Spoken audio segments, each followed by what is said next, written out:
विचारचंद्रोदय. विचारचंद्रोदय ग्रंथामध्ये 8वी कला आणि 8व्या कलेमध्ये प्रश्न आहे 178 नंबरचा. ठीक आहे. प्रश्न आहे आनंद रूप मी कसा आहे. बरोबर. चला, तर ही जी कला आहे या कलेचं नावच आहे की सत, चित आणि आनंद यांचं विशेष वर्णन.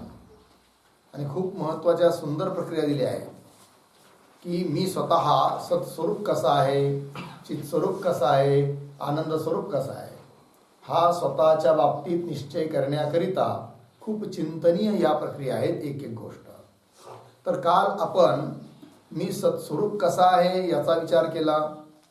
त्याचप्रमाणे मी चिद्रूप कसा आहे, ज्ञानस्वरूप कसा आहे याचाही विचार केला. आज प्रश्न आहे की मी आनंदरूप कसा आहे. ठीक. प्रश्न पहा. आनंदरूप मी कसा आहे. उत्तर. तिन्ही काळी मी प्रेममय आहे, यास्तव मी आनंद स्वरूप आहे. बरोबर. तिन्ही काळी, तिन्ही कालामध्ये जागृत, स्वप्न, सुषुप्ती 3 अवस्था, भूतकाळ, वर्तमान काळ, भविष्यकाळ, प्रातःकाळ, माध्यान्ह काळ, सायंकाळ, रात्र, दिवस, सर्वच काळामध्ये मी कसा आहे. परमप्रिय, प्रेममय. प्रेममय म्हणजे काय. परमप्रिय. प्रेममय शब्दाचा अर्थ काय आहे. परम प्रिय, अत्यंत प्रीतीचा विषय मी आहे. मनुष्याची सर्वात जास्त प्रीती कोणावर असते. स्वतःवरच असते. ठीक आहे ना. 1-2 उदाहरण बघितले होते आपण. आणखीन थोडासा विचार करायचा जर झाला तर बघा, स्वतःचा आत्मा म्हणजे आपलं स्वतःचं स्वरूप सर्वात जास्त प्रिय कसं आहे. व्यवहारामध्ये मनुष्याला धन प्रिय आहे. बघा, जगामध्ये विचार केला तर सर्वात जास्त लोकांना काय प्रिय आहे. धन प्रिय आहे. धनासाठी पार एकमेकाची घातही करतात. धन प्रिय आहे. परंतु धनाही पेक्षा अधिक प्रिय आहे कोण. पुत्र, स्वतःचा मुलगा. म्हणजे कसं काय बरं. समजा कदाचित एखादा मनुष्य आहे, खूप अत्यंत कष्टाने धन कमवतो आहे, रातदिवस राबतो आहे, आणि त्याचा एखादा मुलगा समजा आजारी पडला. 5-7 वर्षाचा मुलगा आहे, आजारी पडला आहे. आजारी पडल्यानंतर तो डॉक्टरकडे घेऊन जातो. सांगतोय डॉक्टर साहेब की माझ्या मुलाला ठीक करा. डॉक्टर त्याला तपासतात आणि सांगतात की अरे याला तर खूप गंभीर आजार झाला आहे, याला तर 2 लाख रुपये लागतील, आणि तुझ्याजवळ तर तेवढे पैसे असेल असं वाटत नाही, तू तर गरीब वाटतोय, मग कसं करणार. तेव्हा तो काय सांगतो. डॉक्टर साहेब काहीही करा, मी घर विकेल, शेत विकेल, परंतु माझ्या मुलाला ठीक करा, मी काहीही करीन. याचा अर्थ काय. पुत्रासाठी धनाला सोडतो आहे. म्हणजेच धनापेक्षा जास्त प्रीतीचा विषय कोण झाला. पुत्र झाला. ठीक आहे. आणि पुत्राही पेक्षा अधिक प्रेम आहे बघा कुणावर माहितीये. पत्नीवर. आणि हे कसं काय बरं. तर समजा उदाहरणार्थ एखादा मनुष्य आहे आणि त्याची पत्नी डिलिव्हरीला गेली दवाखान्यामध्ये. बरोबर. होऊ नये, परंतु असा बिकट प्रसंग आला आहे की डॉक्टरने सांगितलं अरे बाबा आता गंभीर परिस्थिती आहे, एकतर मुलगा तरी वाचेल नाही तर तुझी पत्नी तरी वाचेल, मग कुणाला वाचवायचं हे तू सांग. त्यावेळेस मनुष्य काय उत्तर देतो बरं. काय. पुत्र काय एवढं सगळं लेकरू कुठं सांभाळत बसणार मी, त्याला जगतं की मरतं, मेलं तर जाऊ द्या, पण माझी पत्नी मात्र वाचली पाहिजे असं म्हणतो की नाही. याच्यावरून काय ठरतं की पुत्रापेक्षाही अधिक प्रिय आहे कोण. पत्नी प्रिय आहे ना. पत्नीपेक्षा अधिक प्रिय आहे काय. स्वतःचं शरीर. म्हणजे कसं काय. जर कधी असा वेळ काळ प्रसंग आला आहे की नाही तर मनुष्य पत्नीला सुद्धा सोडून देतो. आत्ता हिची एक घटना आहे मागची 2-4 महिने झाले असतील. एक बस चालली होती आणि बसमध्ये अनेक लोक होते, त्यात एक पती पत्नीही होते, आणि त्या पुरुषाचं पत्नीवर अत्यंत प्रेम. तो म्हणायचा मी तुझ्यासाठी प्राण बी द्यायला तयार आहे. अत्यंत प्रेम. झालं काय. होऊ नये पण दुर्घटना घडली, ऍक्सिडेंट झाला, बसला आग लागली.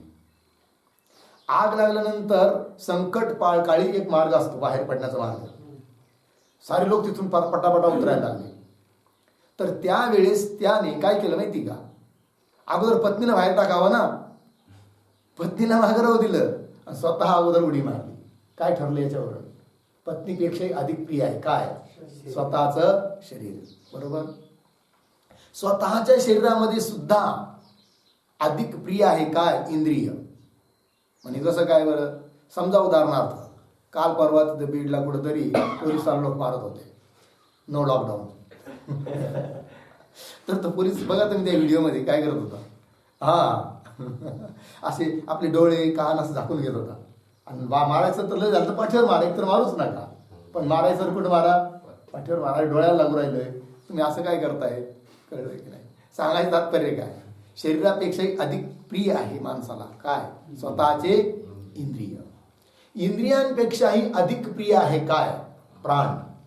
आणि कसं काय बरं, समजा उदाहरणार्थ एखादा मनुष्य आहे, आजारी पडला, दवाखान्यात त्याला घेऊन गेले आणि सांगितलं डॉक्टरने, अरे तुझा डोळा इतका विकोपाला गेलाय, तो काढावा लागतो एक, आणि जर नाही काढला तर तू मरशील. आता बघ काय करायचं ते. किंवा तुझा पायाला असा आता इजा झाली आहे, ते वर चढले आहे, तो आजार तोडावा लागतो. मग पाय तोडायचा का तुला मरायचं, नाही तोडला तर मरशील तू, तोडला तर जगशील. मग करायचं काय, मनुष्य काय करतो अशा वेळेस, डोळा काढा, पाय काढा, परंतु मला जगू द्या. याचा अर्थ काय ठरतो, इंद्रियापेक्षा अधिक प्रिय आहे काय, स्वतःचे प्राण. प्राण वाचवण्याचा प्रयत्न करतो. बरोबर आहे की नाही. प्राणाही पेक्षा अधिक प्रिय आहे काय, आत्मा, आपलं स्वतःचं स्वरूप. म्हणजे हे कसं काय बरं, बऱ्याच वेळेस मनुष्य कधी कधी असा कठीण प्रसंग येतो की त्यावेळेस तो म्हणतो, अरे रे किती म्हातारा झालो, किती मला आजार आहे, हे माझे प्राण गेलेले बरे, मी तरी याच्यापासून वेगळा होईल. याचा अर्थ प्राणापासून तो आपल्याला वेगळा समजतो, प्राणालाही सोडायला तयार असतो स्वतःसाठी. याच्यावरून काय ठरतं की प्राणापेक्षाही प्रिय आहे कोण, आत्मा. मग आत्मा म्हणजे आपलं स्वतःचं स्वरूप सर्वात जास्त प्रेमाचं, प्रीतीचा विषय आहे. आणि प्रीतीचा विषय तीच वस्तू असते जी आनंद देणारी असते. याचा अर्थ आत्मा कसा आहे, आनंद स्वरूप आहे का, परम प्रेमास्पदत्वात असं सांगितलं आहे. कळला अर्थ, चला म्हणते उत्तर तेच दिलं इथं की तिन्ही काळी मी प्रेममय म्हणजे परमप्रिय आहे, यास्तव म्हणजे यामुळे मी आनंद स्वरूप आहे. बरोबर. पुढचा प्रश्न, तिन्ही काळी मी प्रियरूप आहे. प्रश्न नंबर 179. तिन्ही काळी मी प्रियरूप आहे आणि म्हणून मी आनंदरूप आहे, हे कसे जाणावे, प्रश्न आहे. म्हणजे तिन्ही काळात मी प्रियरूप आहे म्हणजे परमप्रेमाचा विषय आहे, हे तुम्ही सांगितलं, पण ते कसं काय, आणि त्याच्यावरून मी आनंदरूप आहे हे तरी कसं काय, असा प्रश्न आहे. उत्तर, जागृत काळी जसा मी प्रिय आहे तसाच स्वप्न सुषुप्ती काळीही प्रिय आहे. मी जागृत अवस्थेत प्रिय आहे, माझं स्वरूप स्वतःचं स्वरूप मनुष्याला जागृतीमध्ये प्रिय आहे की नाही, स्वप्नातही प्रिय आहे, सुषुप्ती अवस्थेतही प्रिय आहे. तिन्ही अवस्थांमध्ये आपलं स्वतःचं स्वरूप आपल्याला काय आहे, अत्यंत प्रिय आहे. जागृत काळी जसा मी प्रिय आहे तसा स्वप्न सुषुप्ती काळीही प्रिय आहे. त्याचप्रमाणे ऋतू, मास, वर्ष, युगादी ठिकाणीही मी परमप्रिय रूप असल्याने आनंदरूप आहे. सांगायचं तात्पर्य, सर्वच काळामध्ये मी कसा आहे, परमप्रेम स्वरूप आहे, आणि म्हणून मी कसा आहे जी, आनंदरूप आहे, हा त्याचा अर्थ झालं.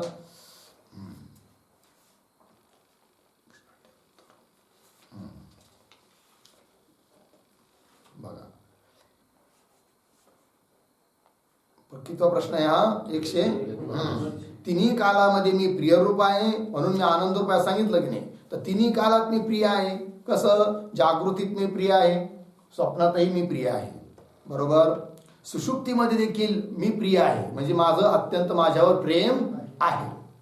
त्याचप्रमाणे प्रातःकाळी मी प्रिय आहे, माध्यान्हकाळी मी प्रिय आहे, सायंकाळी मी प्रिय आहे. त्याचप्रमाणे दिवसा मी माझं स्वरूप मला प्रिय आहे, रात्री देखील माझं स्वरूप मला प्रिय आहे. असं एकतरी काळ आहे का की ज्या काळामध्ये माझं मी प्रियरूप नाही म्हणजे माझं माझ्यावर प्रेम नाही, असा एकतरी काळ आहे का, एकही काळ नाही आहे. जसं आत्तावर सांगितलं तिन्ही अवस्था तिन्ही काळ, त्याचप्रमाणे पंधरवाड्यात मी प्रिय आहे, महिन्यात मी प्रिय आहे, ऋतूमध्ये देखील मी प्रिय आहे. पूर्ण वर्षभराचा विचार केला तरी मी कसा आहे, माझ्यासाठी प्रिय आहे, माझं माझ्यावर अत्यंत प्रेम आहे. त्याचप्रमाणे बाल्यावस्थेमध्ये आपलं आपल्यावर प्रेम असतं आणि तरुण झाल्यावर आपलं आपल्यावर प्रेम नसतं, असं होतं का? नाही. तर तारुण्यावस्थेत सुद्धा आपलं स्वतःचं आपल्यावर काय असतं? प्रेम असतं. वृद्धावस्थेमध्ये मनुष्य म्हणतो का आता मी लई जर्जर झालो, आता की नाही मी माझ्यावर प्रेम नाहीये. कदाचित शरीराविषयी मनुष्य उदास होईल पण स्वतःविषयी उदास होत नाही. आत्म्यावर स्वतःवर तर मात्र प्रेम असतंच. कळलं? त्याचप्रमाणे या साऱ्या गणितावरून हे ठरतं की जसं या देहामध्ये सर्वच काळात मी मला प्रिय आहे, त्याचप्रमाणे मग मागच्या देहात सुद्धा मी मला काय होतो? प्रिय होतो.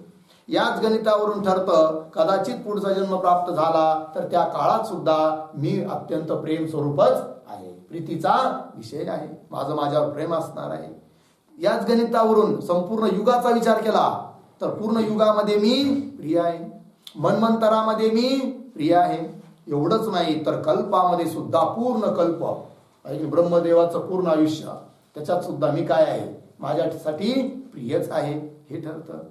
त्याचप्रमाणे भूतकाळात मी प्रिय आहे, भविष्य काळात मी प्रिय आहे, वर्तमान काळात देखील मी प्रिय आहे. अशा रीतीने तिन्ही काळामध्ये परम प्रेमाचा विषय मी स्वतः आहे. याच्यावरून ठरतं की मी आनंद स्वरूप आहे. कळला अर्थ? मी कसा आहे? सत्स्वरूप आहे, चित स्वरूप आहे, आनंद स्वरूप आहे. म्हणून माणसाने हमेशा आनंदात राहायला पाहिजे आणि तोच मनुष्य हमेशा आनंदात राहू शकतो जो स्वतः बरोबर सदैव राहतो. कळलं की नाही? जो स्वतःला सोडून बाहेरच्या जगाला चिटकतो ना, तो आनंदात राहू शकत नाही. म्हणून माणसाने कसं राहायचं? स्वतःच्या महिमेत स्वतःच्या स्वरूपात राहायचं की मी सत्स्वरूप आहे, चित स्वरूप आहे, आनंद आहे, व्यापक आहे, असा परिचिन्न थोडी आहे मी. आहे की नाही? पुन्हा कसा आहे? अनादि अनंत आहे. पूर्वी नव्हतो असं नाही, पूर्वी होतो, आताही आहे, भविष्य काळातही राहणार आहे. हे शरीराधिक तर येणारे जाणार आहे, याचा कोण विचार करणार? मी मात्र सदैव जीव का त्यो जसाच्या तसाच आहे आणि आनंद स्वरूप आहे. अशा रीतीने काय होतं? ज्याला आपली वृत्ती देहापासून काढता आली, स्वस्वरूपाच्या ठिकाणी लावता आली आणि ज्याला हे कळलं की मी सतचित आनंद स्वरूप आहे, त्याला दुःख होण्याचा प्रसंगच येणार नाही. कळला अर्थ? चला पुढचा प्रश्न, कितवा? 180 नंबरचा प्रश्न. मजहून भिन्न नाम रूप वस्तू सहित तिन्ही काळाचे स्वरूप काय समजावे? म्हणजे ठीक आहे, तुम्ही सांगितलं की मी आनंद स्वरूप आहे, माझं स्वरूप आनंद स्वरूप आहे, पण माझ्याहून भिन्न असणारे बाकीच्या वस्तू, नाम रूप सहित बाकीच्या घटपटादी वस्तू आणि तिन्ही काळ आहे की नाही, भूत भविष्य वर्तमान, यांचं काय स्वरूप आहे? मग उत्तर, मजहून भिन्न नाम रूप वस्तू सहित तिन्ही काळ दुःख रूप समजावे. कळलं? माझ्याहून भिन्न याचे आवाज जगत, मायाचं कार्य, नामरूपासहित समस्त जगत कसं आहे? दुःख स्वरूप आहे. आणि सर्वांचा अधिष्ठानभूत असणारा सुख स्वरूप कोण आहे? फक्त मीच आहे. कळला अर्थ? चला, तिथं दुःख रूप याच्यावर 1 नंबर टिप्पणी आहे ना, ती तिथं नाही आहे, कट करायची. पुढे आहे, सांगतो पुढे आहे. पुढचा प्रश्न, प्रश्न नंबर 181. आनंद व दुःख यांचा निर्णय कोणत्या युक्तीने होतो? आहे की नाही? म्हणजे की मी आनंद रूप आहे आणि जगत दुःख रूप आहे, हा निर्णय जर करायचा ठरला तर हा निर्णय करण्याकरिता कोणती युक्ती वापरावी? हा प्रश्न. उत्तर, आनंद आणि दुःख यांचा निर्णय अन्वय व्यतिरेक या युक्तीने होतो. अन्वय आणि व्यतिरेक. कसा अन्वय कसा व्यतिरेक स्वतः ग्रंथकार देऊ राहिले. पुढच्या प्रश्नात, प्रश्न नंबर 182. ठीक आहे, सापडला? आनंद व दुःख यांच्या निर्णयामध्ये अन्वय व्यतिरिक्त युक्ती कोणत्या प्रकारे समजावी? कळलं की नाही? आनंद म्हणजे मी आनंद स्वरूप आहे आणि जगत दुःख रूप आहे, यांचा निर्णय करण्याकरिता अन्वय व्यतिरेक रूप जो युक्ती तुम्ही सांगितली आहे ती कोणत्या प्रकारे समजावी? म्हणजे कसा आहे तो अन्वय, कसा आहे तो व्यतिरेक, जरा समजावून सांगा. तर सांगतायत ग्रंथकार. ठीक आहे, मग ती पहा. उत्तर, जो मी जागृतीत प्रेमरूप आहे, जागृत अवस्थेमध्ये कसा आहे मी? अत्यंत प्रेमस्वरूप आहे. तोच मी स्वप्नामध्ये प्रेमास्पद आहे, यास्तव मी आनंद रूप आहे. कळलं? जो मी जागृतीत प्रेमस्वरूप आहे तोच मी स्वप्नात प्रेमस्वरूप आहे. याच्यावरून काय ठरलं की मी आनंद स्वरूप आहे. यास्तव मी आनंदरूप आहे. सापडला शब्द आनंदरूप, तिथं आहे ती टिप्पणी 1 नंबर. पुढचं उत्तर वाचून घेऊया. ज्या अर्थी जागृती ही मजला प्रिय नाही त्या अर्थी ती दुःखरूप आहे. बघा अव्यतिरिक. आता मी जागृतीत प्रिय आहे तोच मी स्वप्नात प्रिय आहे म्हणून मी आनंदरूप. पण जागृती मला प्रिय नाही. जर मला जागृती प्रिय असती तर मी जागृतीला सोडून स्वप्नात किंवा सुषुप्तीत गेलोच नसतो. पण जातो की नाही. याचा अर्थ जागृती मला प्रिय नाही. आणि जागृती प्रिय नाही अर्थात जागृती काय झाली मग दुःख स्वरूप आहे. मग म्हणे स्वप्न काय, जसं जागृती मला प्रिय नाही आहे तसं स्वप्न प्रिय आहे का? नाही. सुषुप्ती प्रिय आहे का? सुषुप्ती पण प्रिय नाही आहे. का बरं? जर सुषुप्ती प्रिय असती तर सुषुप्तीलाही आपण सोडलंच नसतं. पण सोडतो की नाही? 1 दिवस नाही सोडाल, 2 दिवस नाही सोडणार, 3 दिवस नाही सोडणार, पण सोडावंच लागतं. इच्छा नसली तरी सुटतेच ती. कळलं की नाही? किती प्रयत्न केला झोपच येणार नाही तर काय करणार, सुटणारच आहे ना. याचा अर्थ काय ठरतो? जागृती स्वप्न सुषुप्ती या काही सुखस्वरूप नाही आहे, मग कशा आहे? दुःखरूप आहे. आणि त्या 3 अवस्थेच्या अंतर्गत असणारा समस्त संसार हा कसा झाला मग? दुःखरूप झाला. हा झाला संसाराचा व्यतिरेक. आणि मी मात्र जागृतीत पण प्रिय स्वरूप आहे, माझं माझ्यावर प्रेम आहे. स्वप्नातही माझं माझ्यावर प्रेम आहे, सुषुप्तीतही माझं माझ्यावर प्रेम आहे. याचा अर्थ मी आनंद रूप आहे आणि जागृताधिक अवस्था दुःख रूप आहे. आनंदाचा अन्वय दुःखाचा व्यतिरेक. कळला? ज्या अर्थी जागृती ही मजला प्रिय नाही त्या अर्थी ती दुःखरूप आहे. यास्तव आनंद आणि दुःख यांच्या निर्णयात अन्वय व्यतिरेक युक्ती समजावी. लागला अर्थ? चला आता 1 नंबर टिप्पणी आहे ना ती बघूया. जो जाग्रदादी काल आत्म्यामध्ये प्रतीयमान होतो तो काळ यद्यपि दुःखरूप आहे. बरोबर? जाग्रदादी आदी शब्दाने जाग्रत स्वप्न सुषुप्ती. जो जाग्रदादी काल आत्म्याच्या ठिकाणी, जसं आत्म्याच्या ठिकाणी समस्त जगत प्रतीतील येतं की नाही, तसं जागृतादी अवस्था सुद्धा आत्म्याच्या अवस्था नाही आहे पण आत्म्याच्या ठिकाणी प्रतीतीला येतात. मनुष्य म्हणतो की नाही मी जागा आहे, मी झोपलो आहे, मला स्वप्न पडत आहे, म्हणतो की नाही. आत्म्याच्या ठिकाणी या अवस्था प्रतीतीला येतात. जो जाग्रदादी काल आत्म्यामध्ये म्हणजे आत्म्याच्या ठिकाणी प्रतीयमान होतो काल, तो काळ यद्यपि दुःखरूपच आहे बरोबर का, तरी पण तो दुःखरूप कधी कधी वाटत नाही. का बरं? त्याचं कारण तथापि अध्यासाने आत्म्यास चिदाभासद्वारा प्रिय भासतात. आहे की नाही? प्रियमान भासतात. कोण? जाग्रदादी काल. अध्यासाने भ्रमाने आत्म्याला चिदाभासाच्या माध्यमातून, चिदाभास पडलेला आहे की नाही बुद्धीमध्ये, त्याच्याद्वारा हे जे जाग्रदादी काल आहे ते दुःखरूप असून सुद्धा दुःखरूप न वाटता कसे वाटतात? अध्यासामुळे आनंदरूप वाटतात कधी कधी भ्रमाने. आहे की नाही? प्रियमान वाटतात, भासतात. तेव्हा अन्य काळाचा प्रिय प्रत्ययास येत नाही. काय जी? तेव्हा अन्य काळाचा प्रिय प्रत्ययास येत नाही. म्हणजे काय? ज्यावेळी जागृती प्रिय वाटते त्यावेळी स्वप्न प्रिय वाटत नाही. जेव्हा स्वप्न प्रिय वाटतं तेव्हा जागृती प्रिय वाटत नाही. म्हणजे त्यांच्यामध्ये प्रेमाचा काय आहे? हे विचार आहे. असं भ्रमाने दुःखरूपच आहे त्या सर्व. अन्य काळ प्रिय प्रत्ययास येत नाही. याकरिता, यावरून काय ठरलं? याकरिता सर्व काळामध्ये त्याची व्यभिचारी प्रीती आहे. त्या काळाविषयी अवस्थाविषयी जी प्रीती आहे ती कशी आहे? व्यभिचारी आहे. आहे की नाही? कधी आहे तर कधी नाही असा अर्थ. याकरिता सर्व काळामध्ये त्याची व्यभिचारी प्रीती आहे आणि दुःखरूप आहे. आणि आत्म्यामध्ये म्हणजे स्वस्वरूपाच्या ठिकाणी अव्यभिचारी प्रीती आहे. अव्यभिचारी म्हणजे सर्वदा प्रीती आहे. असा कोणताच क्षण नाही की स्वतःच्या स्वरूपावर आपलं प्रेम नाही. कळलं की नाही? आणि ते आपलं स्वतःचं स्वरूप जेव्हा आपण सर्वांमध्ये ओतप्रोत पाहायला लागू त्यावेळेस कोण असा व्यक्ती ठरेल की जो आपल्या प्रेमाचा विषय होणार नाही? सर्वाविषयी काय होईल? आपलं प्रेमच होईल. आणि जर सर्वाविषयी प्रेम होईल तर कोणाविषयी द्वेष होईल का? होणारच नाही. काम क्रोध संपले. सर्व ठिकाणी जर माझं स्वरूप मला दिसायला लागलं आणि माझं स्वरूप जर प्रिय स्वरूप आहे, आनंद स्वरूप आहे, तर स्वतःविषयी कोणी द्वेष करतो का? नाही करत ना. मग काय होईल? आनंदाच्या डोही आनंद तरंग. मग तेव्हा म्हणता येईल काय? ही समस्त सृष्टी अवघाची संसार सुखाचा करीन. तेव्हा काम क्रोध लोभ निमाली सर्व अवघ्या आनंदाची सृष्टी झाली आहे की नाही. पण केव्हा?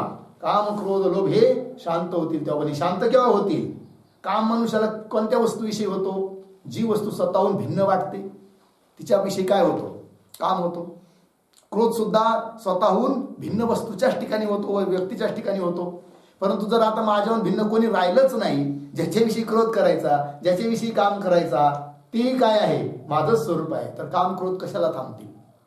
काम क्रोधच राहणार नाही. आणि काम क्रोधच संपले तर अवघ्या आनंदाची सृष्टी झाली. लागले की नाही पंक्ती? मग प्रश्न येतात ना कधी कधी, का हो बऱ्याच ठिकाणी तर सर्व संतांनी दुःखरूप संसार सांगितला आहे आणि सर्व आनंदाची सृष्टी झाली, हे कसं काय? तर हे गणित तिथं असं आहे. मग कळला आता संगती? चला पुढे. आत्म्यामध्ये म्हणजे स्वरूपी अविविचारी सर्वदा प्रीती आहे. यास्तव आत्मा आनंदमय आहे. आत्मा कसा आहे? आनंद स्वरूप आहे. झालं. चला पुढे. पुढचा प्रश्न. प्रश्न नंबर 183. मी परमप्रिय आहे हे कसे जाणावे? कळलं? दृष्टांत. पुत्राच्या मित्राचे ठाई जे प्रेम आहे ते केवळ स्वपुत्राकरिता होय. एक नाही दृष्टांत देऊन सांगतायत की मी परमप्रिय कसा आहे. समजा एखादा मनुष्य आहे आणि त्याचा पुत्रावर प्रेम आहे की नाही? पुत्रावर प्रेम आहे, पण त्याच्या पुत्राचा मित्र जर आला आपल्या घरात तर त्याच्यावरही मनुष्य प्रेम करतो की नाही? पण पुत्राच्या मित्रावर जे प्रेम आहे ते का? पुत्रावर प्रेम आहे म्हणून त्याच्या मित्रावर प्रेम आहे. बरोबर? पंक्ती पहा. पुत्राच्या मित्राचे ठाई, मित्राचे ठिकाणी जे प्रेम आहे ते केवळ स्वपुत्राकरिता होय. बरोबर? तथापि तरी पण पुत्रासंबंधी जे प्रेम आहे ते काही त्याच्या मित्राकरिता नव्हे, करिता पुत्र अधिक प्रिय होय. याच्यावरून काय ठरलं? पुत्र अधिक प्रिय आहे. म्हणजे पुत्र आणि पुत्राचा मित्र दोघांमध्ये सर्वात प्रिय, दोघांपेक्षा प्रिय कोण आहे? पुत्र. का बरं? मित्रावर प्रेम आहे ते पुत्राकरिता, पण पुत्रावर प्रेम आहे ते मित्राकरिता नाही, पुत्राकरिताच आहे. यावरून हे ठरतं की मित्रापेक्षा पुत्रावर अधिक प्रेम आहे. मित्राकरिता नव्हे, करिता पुत्र अधिक प्रिय आहे होय. तद्वत हा दृष्टांत झाला. आता सिद्धांत सांगतात. तद्वत म्हणजे त्याप्रमाणे धनाधिकावर जे जे प्रेम आहे ते आत्म्याकरिता होय. मात्र आत्म्यावर जे प्रेम आहे ते काही धनाधिकाकरिता नव्हे. उघड आहे. मनुष्य धनावर, घरावर, शेतीवर, गाडीवर जे प्रेम करतो ते कोणाकरता बरं? आत्म्याकरिता. आपल्याला ते अनुकूल आहेत म्हणून त्यांच्यावर काय करतो? प्रेम करतो. पण धनावर प्रेम करतो ते कोणाकरिता? धनावर प्रेम करतो मनुष्य. का बरं? ते काम येतात आपत्कालीमध्ये. ठीक आहे ना? सांगायचं तात्पर्य काय? आत्म्यावर प्रेम आहे म्हणून धनावर प्रेम आहे, पण धनावर प्रेम आहे ते, आत्म्यावर प्रेम आहे ते कोणासाठी? धनासाठी आहे का? इकडं असं लावायचं. धनाधिकावर प्रेम आहे ते आत्म्यावर प्रेम आहे म्हणून, पण आत्म्यावर जे प्रेम आहे ते का? धनावर प्रेम आहे म्हणून नाही. आत्म्यावर प्रेम आहे ते आत्मा म्हणूनच प्रेम आहे. मग धन आणि आत्मा या दोघांपैकी अधिक प्रेमाचा विषय कोण झाला? आत्मा. पंक्ती पहा, किती सुंदर दिले बघा. तद्वत त्याप्रमाणे धनाधिकावर जे जे प्रेम आहे ते आत्म्याकरिता होय, आपल्याकरिता आहे. मात्र आत्म्यावर जे प्रेम आहे, आपल्या स्वतःवर जे प्रेम आहे ते काही धनाधिकाकरिता नव्हे. याच्यावरून ठरलं काय? पहा, याकरिता आत्मा अधिक प्रिय आहे असे समजावे. आत्मा कसा ठरला मग? अधिक प्रिय आहे, परमप्रिय आहे. झालं. अशा रीतीने मी म्हणजे आत्मा परमप्रीतीचा विषय आहे. पुढचा प्रश्न. प्रश्न नंबर 184. प्रीतीचा न्यूनाधिक भाव कसा समजावा? बरोबर आहे की नाही? म्हणे का हो, सर्वात जास्त प्रेमाचा विषय आत्मा आहे आणि बाकीच्या ठिकाणी प्रेम कम जादा आहे की नाही? हे कसं समजावं? याला काही दृष्टांत आहे का? सांग. आहे म्हणे. प्रीतीचा न्यूनाधिक भाव, कमी जास्तपणा भाव कसा समजावा? उत्तर. जागृत काळी सर्वाहून अधिक द्रव्यप्रिय आहे. मनुष्याला जागृत अवस्थेमध्ये सर्वात जास्त प्रेम कोणावर असतं? द्रव्यावर असतं, आहे की नाही? धनावर, पैशावर. जागृत काळी सर्वाहून अधिक द्रव्य प्रिय आहे, कारण द्रव्याकरिता मनुष्य हा स्वदेशाचा त्याग करून परदेशीही गमन करतो. बरोबर? म्हणजे स्वतःच्या देशापेक्षाही गावापेक्षाही जास्त प्रेम कोणावर झालं? धनावर. का बरं? की धनाकरिता मनुष्य गाव सोडून दुसऱ्या गावाला जातो की नाही? ऊस तोडायला फार दुसऱ्या राज्यात सुद्धा जातो.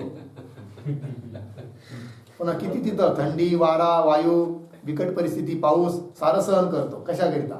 धनाकरिता. द्रव्याकरिता मनुष्य स्वदेशाचा त्याग करून परदेशीही गमन करतो आणि त्याच्या अर्जनाकरिता त्याच्या धनाच्या अर्जनाकरिता म्हणजे प्राप्तीकरिता अत्यंत क्षुद्र कर्मे करण्यासही प्रवृत्त होतो. अत्यंत क्षुद्र कर्म म्हणजे अत्यंत हीन नीच कर्म करायला सुद्धा मनुष्य नोकरी आधी करायला तयार होतो.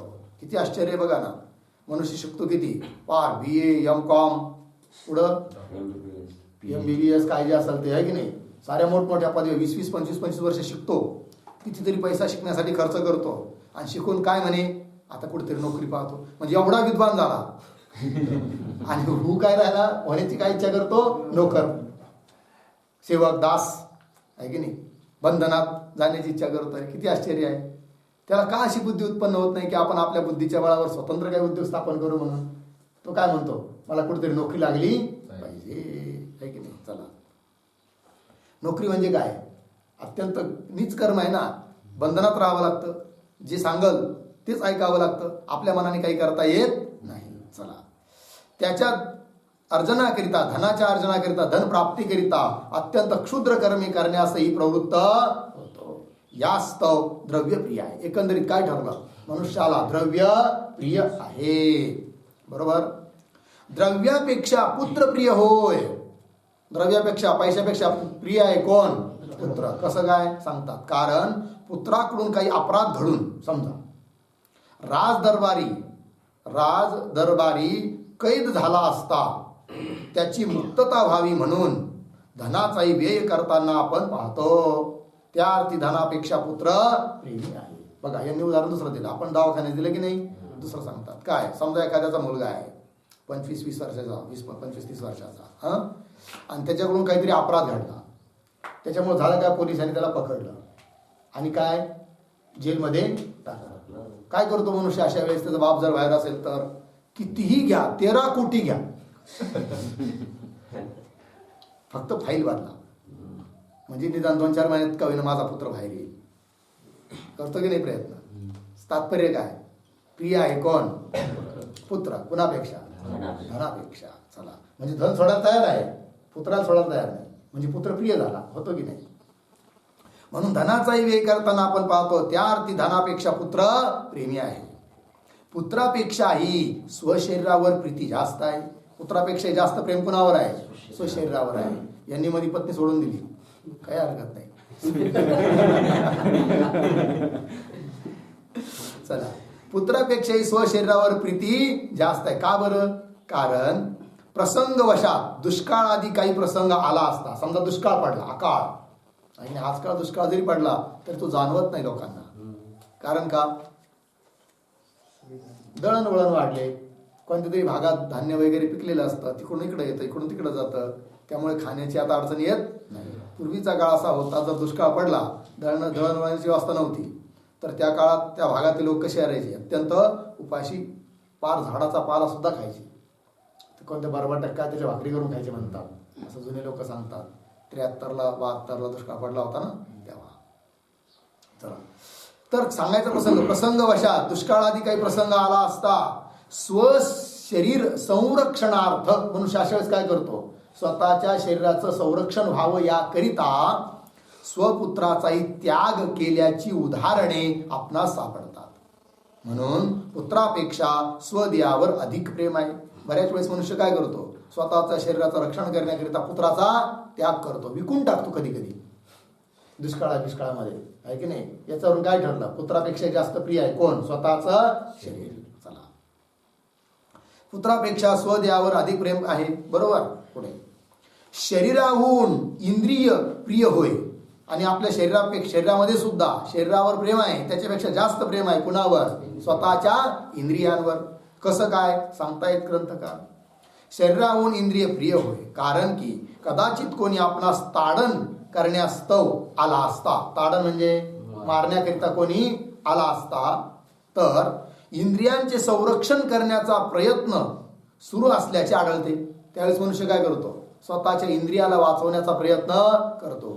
अरे तुला काही कळतं का? कानावर कुठं मारित असते का? डोळ्यात पाठीवर मारला.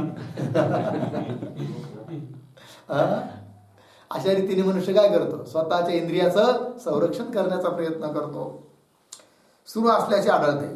माझ्या देहाला ताडण कर, पाठीवर मार, पण माझे नाजूक असणारे डोळे, कान, नाक, मुख यांना मात्र इजा करू नको, असं मनुष्य म्हणतो. असे उद्गार सहज निघतात. बरोबर. करिता म्हणजे यावरून काय ठरतं? शरीरापेक्षा इंद्रिय प्रिय आहे. ठीक. चला पुढे. इंद्रियापेक्षा प्राण म्हणजे मन सहित प्राण प्रिय आहेत, कारण की काही घोर कर्मापासून राजाकडून जर याला देहांत म्हणजे प्राणहरण करण्याची शिक्षा झाली असता, समजा उदाहरणार्थ काही मोठा अपराध घडला आणि राजाने सांगितलं, सरकारने आपल्या कोर्टाने काय फाशीची शिक्षा, त्यावेळेस मनुष्य काय म्हणतो? माझा एक हात तोडा, एक पाय तोडा, वाटल्यास आयुष्यभर कोंडून ठेवा, पण मला मारू नका. याचा अर्थ काय? इंद्रियापेक्षा प्रिय आहे कोण? प्राण. चला. काही घोर कर्मापासून राजाकडून जर याला देहांत प्राणहरण करण्याची शिक्षा झाली असता, तो स्पष्ट म्हणतो की काय? माझे धन, स्त्री, गृह म्हणजे घर यांचे तुम्ही हरण करा, म्हणजे घेऊन टाका, आहे की नाही, परंतु माझे प्राण घेऊ नका. स्वतःची बायको, मुलं, संपत्ती सारं द्यायला तयार राहतो. असे म्हणत असताही राजाकडून जर प्राण हरण करण्याची आज्ञा झाली, राजाने सांगितलं ते काही नाही, तुझे आम्ही प्राण घेणार, म्हणजे तुला काय फाशी देणारच, तुझं धन नको, तुझी स्त्री नको, तुझं घर नको, पण तुला फाशी देणार. ऐकतच नाही राजा. अशा वेळेस आणखीन पुढे बोलतो मनुष्य. काय बोलतो पहा. असे म्हणत असताही राजाकडून जर प्राण हरण करण्याची आज्ञा झाली, तर पुन्हा निकरावर येऊन म्हणजे शेवटच्या स्टेपला येऊन, ऐक नाही काय म्हणतो? सांगतो की माझे नाक, कान कापा, डोळे, मुख तोडा, परंतु प्राण शेष राहू द्या. लय झालं तर माझा कान कापावा, लय झालं तर डोळा काढून घ्या, लयच तुम्हाला वाटलं तर नाक कापा, पण मला मात्र जगू द्या. याचा अर्थ काय? स्वतःला जगण्याकरिता म्हणजे प्राणाकरिता इंद्रियाला सुद्धा सोडायला तयार आहे. म्हणजे इंद्रियापेक्षा जास्त प्रेमाचा विषय कोण झाला? स्वतःचे प्राण. परंतु प्राण शेष राहू द्या म्हणजे शिल्लक राहू द्या असं म्हणतो. यावरून सिद्ध होते की इंद्रियापेक्षा प्राण प्रिय आहे. ठीक. पुढे. प्राणापेक्षाही आत्मा प्रिय आहे, आणि प्राणापेक्षा मनुष्याला प्रिय आहे कोण? आत्मा. कसं काय सांगतात? कारण की कोणात जर अधिक व्याधीने पीडा झाली तर तो म्हणतो, समजा एखाद्याला महाभयंकर रोग लागला, व्याधी लागली, व्याधीने पीडा झाली, तर तो म्हणतो की प्राणगत होण्यात मी सुखी होईल. माझे प्राण जर निघून गेले ना, मी सुखी होईल बा. देवा साऱ्याला तो निवडून राहिला रे, पण माझ्याकडे काही पाहायलाच तयार नाही बाबा, नाही की नाही. योगायोग समजा आलाच तेवढ्यात यम, आहे की नाही, मग मग मात्र घाबरतो, आहे की नाही. एक म्हातारी अशीच होती ना, ती रोज म्हणायची, मला काय माझे सुनाबिना लोक रोज भाकर वेळेवर देत नाही, काही नाही काही नाही, किती दिवस ठेवतो, मरू दे बाबा, मला घेऊन जाय, तुला कसं माझा रस्ता दिसत नाही, यमाला म्हणायची ती रोज. आणि एक दिवस ते जात होता यमाचा रस्त्याने, त्याने ते ऐकलं, त्याला वाटलं वा होऊन बोलवतात मग जायला काय हरकत आहे, आणि तो यम गेला. कोण? यम. पुन्हा जवळ म्हातारी जवळ जाऊन उभा राहिला, म्हातारी समोर, ए आजी आलो तुला न्यायासाठी, चल मग आता. अरे भाऊ आता 2 महिन्याने माझ्या नातीचं लग्न आहे, तेवढं तर होऊ दे ना, ते झाल्यावर मी येते. मग कशाला मला बोलवलं?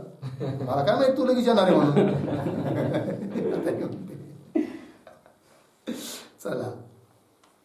प्राणगत होण्यात मी सुखी होईल, म्हणजे गत म्हणजे प्राण जाण्याने मी सुखी होईल. यावरून सिद्ध होते की प्राणाहून अधिक आत्मा प्रिय आहे. लागला अर्थ? आणि म्हणून आत्मा आनंद रूप आहे. एकंदरीत काय ठरलं? मग आता याच्या पुढे नाही बोलता येणार. जास्तीत जास्त कुठपर्यंत पोहोचलो आपण? प्राणापेक्षा प्रिय आहे आत्मा. म्हणजे मग आत्म्यापेक्षा कोण प्रिय आहे? कोणीही नाही, सांगताच येणार नाही. कोणतीच युक्ती तुम्हाला लढवता येणार नाही. न याच्याकरिता कोण तुम्हाला कुठलं प्रमाणही भेटणार नाही. याच्यावरून काय ठरलं? सर्वात प्रीतीचा, अधिक प्रीतीचा विषय कोण आहे? आत्मा, आपलं स्वतःचं स्वरूप प्रिय आहे. म्हणून आत्मा आनंद रूप आहे. याप्रमाणे प्रीतीबद्दल न्यूनाधिक भाव समजावे. बरोबर. मग सर्वात जास्त प्रीतीचा विषय कोण आहे? आत्मा. म्हणून आत्मा आनंद स्वरूप आहे. बरोबर. आत्मा सत आहे का? की सर्व अवस्थेत अनुस्यूत आहे, सत आहे, सतरूपाने प्रतीती आहे. म्हणून आत्मा कसा आहे? सत आहे. सर्व अवस्थेमध्ये सर्व वस्तूंना जाणणार आहे, म्हणून आत्मा चित स्वरूप आहे. आणि सर्व अवस्थेत आत्मा प्रीतीचा विषय आहे, म्हणून आत्मा आनंद स्वरूप आहे. अर्थात आत्मा कसा आहे? सच्चित आनंद स्वरूप आहे. कोण आहे सच्चित आनंद स्वरूप? मी. कळलं की नाही? त्या मीलाच ओळखायचं आहे. देहापासून मी शब्द जो जोडलाय आपण कुठं? देहाच्या ठिकाणी. देह म्हणजे आपलं स्वरूप नाही आहे. तर देहापासून मी काढायचा आणि कुठं लावायचा? आपल्या स्वस्वरूपा ठिकाणी, जे चैतन्य व्यापक आहे, सत्स्वरूप आहे, चित स्वरूप आहे, आनंद स्वरूप आहे. इंद्रियांना दिसत नाही, पण त्याच्याशिवाय झाडाचं पानही हलत नाही असा असणारा जो ओतप्रोत परमात्मा, तीच ब्रह्म आहे, तोच आत्मा आहे आणि तेच माझं स्वरूप आहे. कळला अर्थ? चला. इति श्री विचार चंद्रोदय दर्शने सच्चिदानंद विशेष वर्णन नाम अष्टम कला समाप्ता. अशा रीतीने ही 8वी कला या ठिकाणी पूर्ण झाली. बरोबर.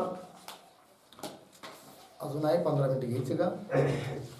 एक काम करूया, 9व्या कलेचं पद्य लिहून घेऊ, म्हणजे उद्या 9वी कला पूर्ण होऊन जाईल. चालेल? त्याच्यात वेळ जाणार नाही, कारण इथं पद्य दिलं नाही. आता इथून पुढच्या कलांमध्ये काही कलेमध्ये दिलं आहे, द्यायला सर्व ठिकाणी द्यायला पाहिजे होतं. चला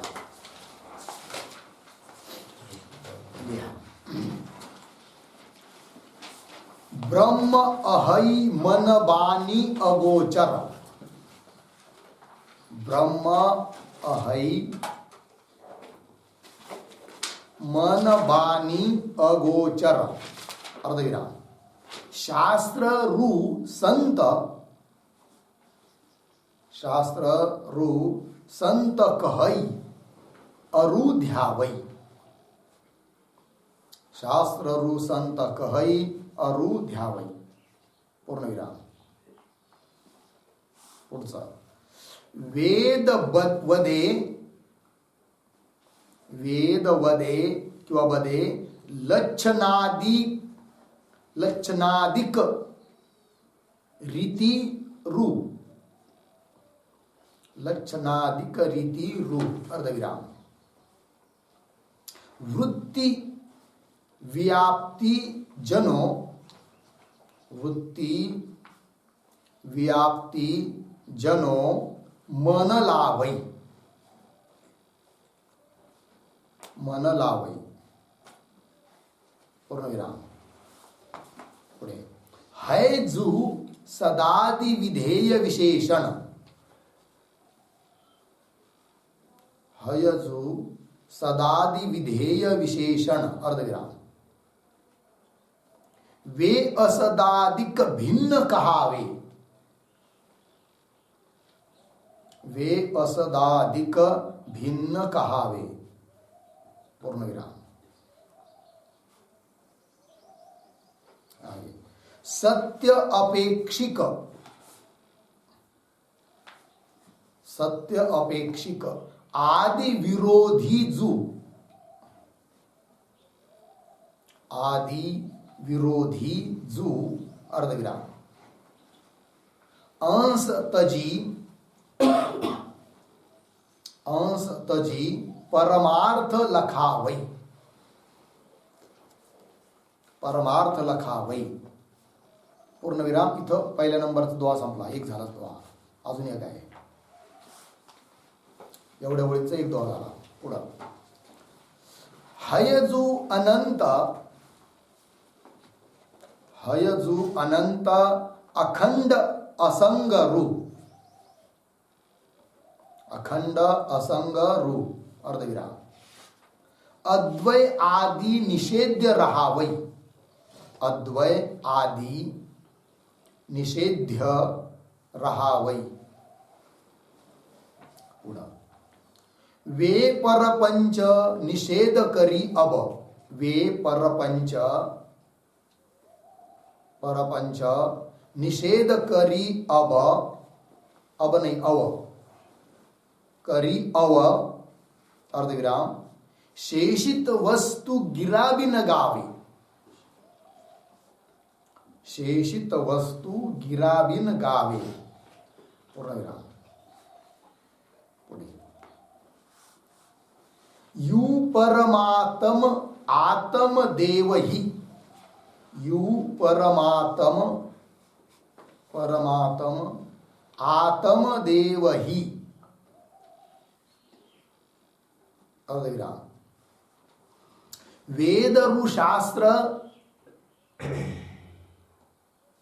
वेदरु शास्त्र सबे सुरटावई, सबे सुरटावई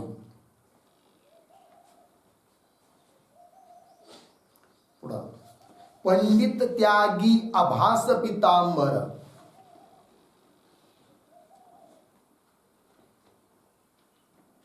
पंडित त्यागी आभास पितांबर